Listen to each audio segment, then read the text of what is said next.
Bonsoir à toutes et à tous et merci de rester fidèles au programme du soir. C'est nous votre bienvenue dans Regard croisé, le tout premier numéro de cette semaine.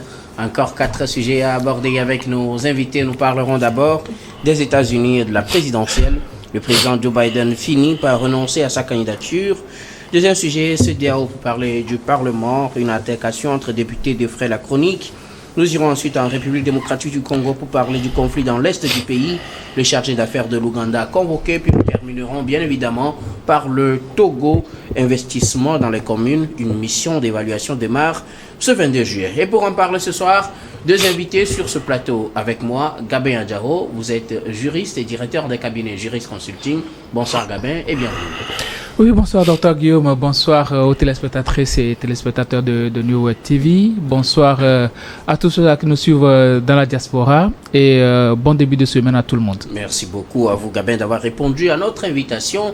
Notre deuxième invité ce soir, Adam Adjronou, vous êtes journaliste, directeur de publication du journal Vision d'Afrique. Bonsoir Adam et bienvenue.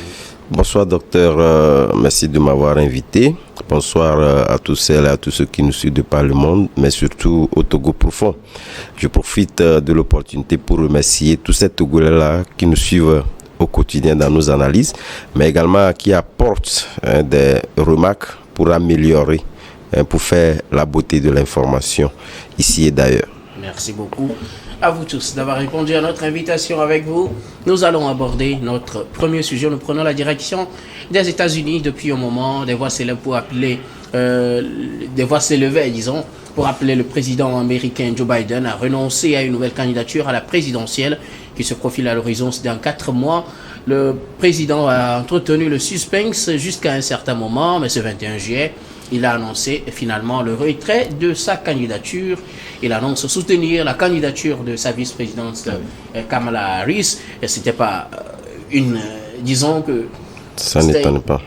Ça n'étonne pas, même si on ne s'attendait pas à ce qu'il fasse une telle déclaration à un tel moment, puisque de par le passé, le président a assuré qu'il était candidat à briguer un nouveau mandat de 4 ans à la tête des États-Unis. Mais finalement, ce dimanche, Joe Biden, au regard de la situation, il faut dire que c'est un monsieur affaibli par l'âge aussi et par le poids de la politique, un vétéran, disons, de la politique américaine, et donc il a décidé finalement de renoncer à une nouvelle candidature. Il a annoncé soutenir la candidature de sa vice-présidente, sauf que dans le camp des républicains, des démocrates, excusez-moi, les voix ne sont pas unanimes pour soutenir la candidature de Kamala Harris. Il y en a qui demandent qu'on reprenne à zéro pour choisir un nouveau candidat. D'autres qui soutiennent effectivement la candidature de Kamala Harris. Nous en parlons avec nos invités. Surprise ou pas, quoi qu'il en soit, Joe Biden a finalement renoncé à sa candidature pour cette présidentielle Gabin.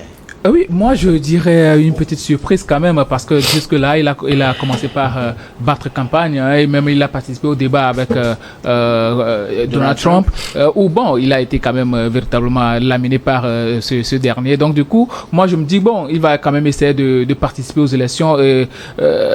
Joe Biden, c'est quand même un féru de la politique américaine, hein, c'est quelqu'un qui a toujours voulu participer aux élections. Il a été recalé premièrement pour avoir falsifié un discours. Après, il était quand même revenu, mais il a été recalé par le parti des démocrates. Et ensuite, en 2016, normalement, bon, il voulait participer à ces élections-là. C'est ça même qui constitue la guerre entre lui et Barack Obama. Mais Obama avait été choisi. Donc, par après, c'est lui qui était revenu.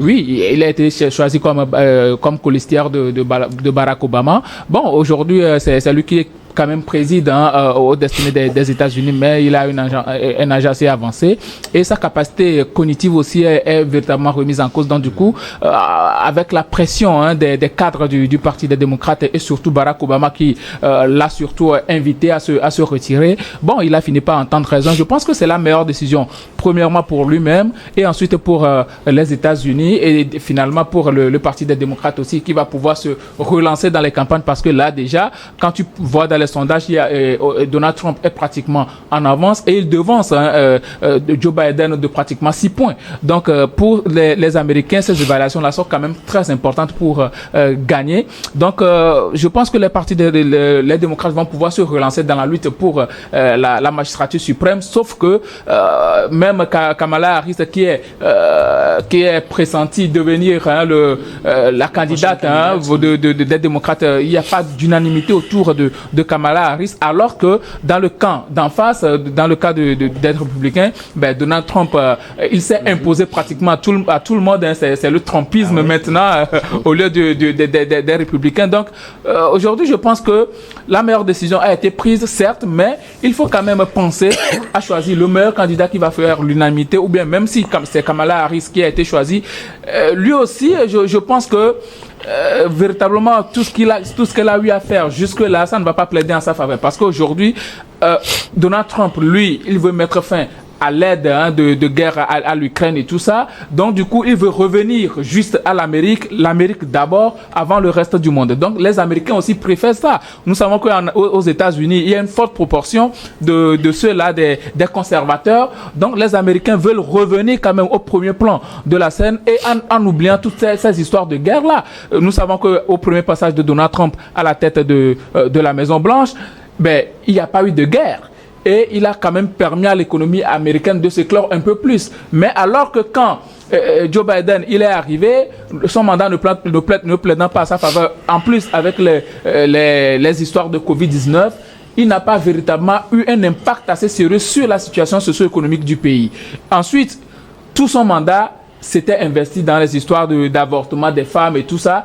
Et Kamala Harris aussi qui arrive, depuis qu'elle était procureure jusqu'à être colistière de Joe Biden, c'est comme ça. Ces histoires de femmes, elle défend beaucoup plus les droits de femmes et elle ne s'investit pas véritablement dans la vie socio-économique, dans la vie politique même des États-Unis. Donc je pense que c'est bien d'amener quelqu'un de plus jeune, qui est elle a carrément 59 ans. Je pense que elle a encore la fougue de la jeunesse, mais devant Donald Trump qui la traite déjà de folle, j'imagine un peu ce que ça va être, mais c'est un match entre Kamala Harris et Joe Biden qui va être assez houleux parce que depuis 2020, Kamala Harris a commencé par s'entraîner pour affronter Donald Trump. On va voir ce que ça va donner, mais je pense que la démission de Joe Biden, c'est quand même une très bonne décision pour lui-même, pour le pays et pour son parti. Va-t-elle être la candidate des démocrates? On en saura un peu plus dans les jours ou les semaines à venir, mais bien avant. Adam Adrono, Joe Biden a fini par renoncer à sa candidature. Le président américain a déclaré ce dimanche qu'il ne se présenterait pas comme candidat donc à la prochaine présidentielle.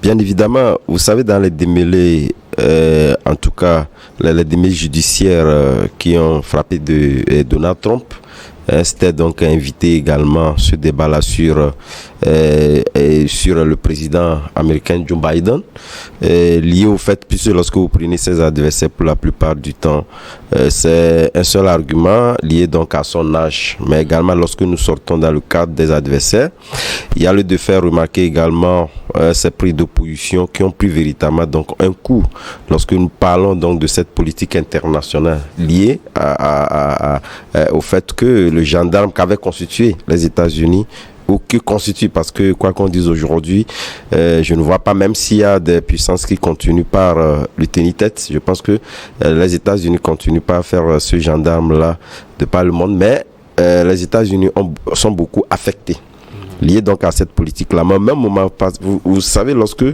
prenons l'âge qui est beaucoup plus avancé, l'homme comptait sur lui. Mais est-ce qu'on peut évoquer en tout cas ce débat-là entre Donald Trump et lui, qui serait peut-être l'argument phare qui a constitué, qui a pu avoir raison sur lui, parce que vous savez, le camp démocrate était profondément divisé. Il y avait ceux qui sont pour que Joe Biden continue par briguer, mais ceux également qui étaient contre. Mais ils avaient des motifs assez valables, parce que lorsque vous remontez un peu l'histoire, il n'en demeure pas moins de pouvoir relever un certain nombre de facteurs qui militaient en sa défaveur. Naturellement, le fait que le poids de l'âge était le facteur phare qui a prévalu lors de ce débat-là. Mais même moment, n'oubliez pas que récemment, il a encore pris la parole et il y avait également des ratés, des noms. Tout à fait. Tout à fait. Voilà, je veux parler du sommet de l'OTAN où pour ça, voilà, tout à fait. Donc vous voyez, donc avec tout ça, on se dit, c'est vrai, puisque quel que soit ce que vous représentez, là j'ai fini par avoir raison sur vous, mais je pense que les instituts de sondage d'opinion, mais également l'on dit, parce qu'il y avait Gabin qui le disait tantôt, où nous avons une petite longueur d'avance entre lui et Donald Trump, hein, qui sont également des facteurs à prendre en compte, même si nous regardons encore dans le rétroviseur. Il vous en souvient que lors du deuxième tour des présidentielles qui ont permis au président Joe Biden de le remporter, ces sondages d'opinion-là également ne nous avaient pas dit totalement la vérité, puisqu'on a vu le contraire se produire. Donc, mais ce qui est sûr, c'est que c'est de positionner le meilleur candidat capable de pouvoir battre Joe Biden, qui continue, voilà, Donald Trump, qui continue par engranger des soutiens énormes, aussi bien même ceux qui étaient totalement sceptiques. Donc moi je pense que c'est une décision qu'on peut estimer comme étant une décision plus ou moins favorable au camp démocrate, mais plus ou moins également, je pense qu'il y a des réserves à retenir, parce que à 4 mois des élections, il a plus le temps, vous l'avez dit tantôt en parlant du suspense qu'il a maintenu jusqu'à 4 mois des élections. Est-ce que la stratégie à mettre en place actuellement serait la bonne pour permettre donc aux démocrates de pouvoir battre Donald Trump? Il n'en demeure pas. C'est d'ailleurs même le pourquoi moi je suis d'accord avec certains leaders démocrates qui estiment qu'il faudrait quand même qu'on ait des primaires assez ouvertes qui permettra donc aux démocrates eux-mêmes de pouvoir choisir le candidat idéal à pouvoir donc affronter Donald Trump dans les urnes. Mais même lorsque nous prenons des démocraties célébrées comme celle des États-Unis, puisque c'est de ça qu'il s'agit, et s'il y a également cette question, même si d'aucuns peut sembler dire que voilà, c'est une prise de position qui n'a pas d'importance, est-ce que les démocraties célébrées comme les États-Unis sont prêtes aujourd'hui à pouvoir se faire diriger par une femme, quelle que soit dans sa posture? C'est une question également à ne pas perdre de vue et à prendre en compte dans les analyses, mais également dans les approches qui permettront aux démocrates de pouvoir donc battre Donald Trump. Mais je pense que c'est une élection qui reste assez ouverte. Tout dépend véritablement dans des stratégies à mettre en place pour permettre à un camp ou l'autre de pouvoir l'emporter. Mais au même moment, je pense que les démocrates également, c'est vrai que lorsque vous prenez sa vice-présidente Kamala Harris, qui aujourd'hui, au regard du soutien qu'il a eu, a apporté à Joe Biden soutenant Mordicus, donc sa candidature, ce qui irritait certains leaders démocrates, il n'en demeure pas moins quand même que ce soit l'idéal de pouvoir donc aller à ces primaires pour réellement faire valoir le consensus. Merci beaucoup à vous. Alors, des candidats qui se bousculent finalement dans le camp des démocrates, oui, pour remplacer en tant que candidat face à Donald Trump ou face aux républicains le camp des démocrates. Alors, Kamala Harris, la colistière de Joe Biden, a-t-elle réellement ses chances au regard du bilan qu'elle fait aux côtés de Joe Biden après 4 ans de gouvernance? Vous le disiez tout à l'heure, on l'a plutôt remarqué en tant que militante des droits des femmes, oui, plutôt que vice-présidente, oui, en tout cas pour certains. A-t-elle aujourd'hui réellement des chances face aux autres candidats qui sont dans la course pour être candidat finalement retenu comme candidat démocrate à cette élection présidentielle selon vous? Oui, bon, heureusement pour elle, c'est elle qui se fait véritablement voir. C'est elle qui est quand même la candidate en proposition pour pouvoir remporter quand même cette primaire-là dans le camp des démocrates. Sauf que bon, il y a tellement de remous et aux États-Unis, les choses peuvent changer rapidement parce que quand on consulte son bilan, tout ce qu'elle a eu à faire depuis là, bon, elle n'est pas véritablement impactée la vie sociopolitique et même socio-économique des États-Unis parce que bon, beaucoup de personnes disent que Joe Biden n'a pas véritablement les mains pour pouvoir diriger, que c'est Kamala Harris qui dirige, mais quand on te fait ce genre de procès, que tu n'as pas un bilan qui puisse parler en ta faveur, ça fait énormément mal. Et surtout cette histoire de guerre de soutien de guerre à l'Ukraine, ça ne plaide pas véritablement, peu importe le candidat qui va se pointer pour les démocrates, parce que les Américains veulent revenir sur eux-mêmes, penser à leur vie et surtout se développer. Bon, si je dis se développer, c'est un peu trop dit puisqu'ils sont déjà développés, et surtout penser à leurs problèmes premièrement avant de voir l'extérieur. Et Donald Trump, ce qu'il vend premièrement aux Américains, c'est que moi, quand je viens, je vais mettre fin à ce genre de trucs, je vais mettre fin à l'aide de guerre, à l'aide financière et à l'aide militaire et autres là, pour me concentrer sur les États-Unis. Donc ça permet aujourd'hui à Donald Trump d'avoir une certaine popularité en son sein. Même certaines personnes qui étaient pour le camp démocrate avant, aujourd'hui, il se rallie pratiquement à Donald Trump, surtout même après la tentative d'assassinat contre lui. Sa cote de popularité a encore monté. Et hier, Donald Trump était encore dans le Michigan, qui est un État non négligeable de la politique américaine. Et il faut voir la foule qui y est. On voit aujourd'hui que véritablement, le gars, il a pris une certaine proportion et malgré son âge, il est toujours vigoureux et je vois mal aujourd'hui les démocrates parce qu'il faut faire aussi vite. Il faut faire vite. On est à 4 mois des élections. Il faut arriver à choisir un candidat ou bien une candidate rapidement pour que le candidat ou la candidate aussi arrive à choisir sa colistière ou bien son colistier assez rapidement pour pouvoir avancer dans les campagnes et conquérir l'électorat. Maintenant, ils sont dans un remous où j'ai l'impression que les cadres d'avant aussi ont un rôle prépondérant à jouer on joue plutôt un rôle prépondérant dans ce parti-là parce que quand on voit le camp Obama et surtout Hillary Clinton aussi qui donne toujours des mots d'ordre, j'ai l'impression que Kamala Harris va être choisi par le camp démocrate, mais ça va être difficile d'affronter Donald Trump qui est déjà sur le terrain, qui a déjà conquis les cœurs. Pour vous, elle pourra gagner au niveau des démocrates, mais pas réellement des chances face à Donald Trump. Non. Alors, a-t-elle réellement des chances de l'emporter au niveau des primaires démocrates à Kamala Harris? Moi, je pense que tout reste ouvert.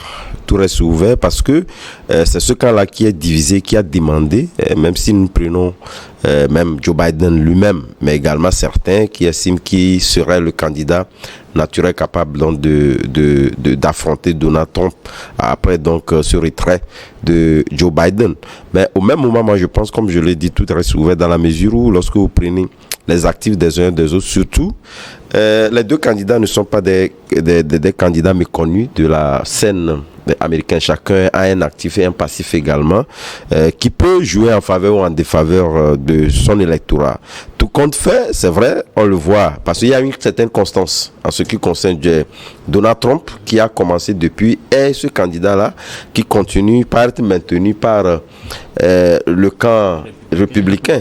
Mais même si nous savons qu'à l'interne, sa politique de l'Amérique, d'abord, il a plus tellement revigoré comme il avait fait entre-temps, même lors de son deuxième mandat où la question économique était cette question qui était la grande question de préoccupation majeure exprimée par l'homme. Mais aujourd'hui, nous constatons véritablement qu'il a su véritablement, en tout cas, tirer meilleur profit de l'environnement politique des États-Unis, ne lui permettant pas juste de pouvoir donc plaquer tout simplement les États-Unis d'abord. Mais lorsqu'on parle des États-Unis d'abord, les États-Unis, lui, ils veulent véritablement continuer par conserver ou garder cette hégémonie au niveau mondial et parler donc de cette hégémonie, c'est justement financé également. En tout cas, c'est une crise, même si c'est un non-dit. Nous savons véritablement que d'ailleurs même il y a des crises, on provoque des crises pour résoudre des crises, etc. Et c'est les États-Unis pour la plupart du temps qui sont en avant-garde de ces genres de stratégie-là. On ne peut pas parler de l'Amérique d'abord sans véritablement parler de sa puissance extérieure en ce qui concerne son ascendance au niveau international. Je pense que c'est ce sur quoi certains ne sont pas d'accord. C'est vrai, c'est nous d'abord, parce qu'aujourd'hui tout le monde converge vers nous. Il faudrait quand même que nous ayons des approches qui nous permettent toujours de pouvoir avoir droit de regard, ce qui est contesté pour la plupart du temps. Et je n'en doute pas que c'est ce qui a permis d'ailleurs même d'être déculotté par un certain nombre des États non considérés comme tels par le passé, mais qui continuent où les États-Unis ont subi des grands revers. Nous avons vu le cas du Niger, nous avons vu également d'autres cas où aujourd'hui cette hégémonie-là a pris véritablement un coup. Merci beaucoup. À vous pour vos contributions. Nous allons marquer la première pause, puis on revient juste après pour la suite de cette émission.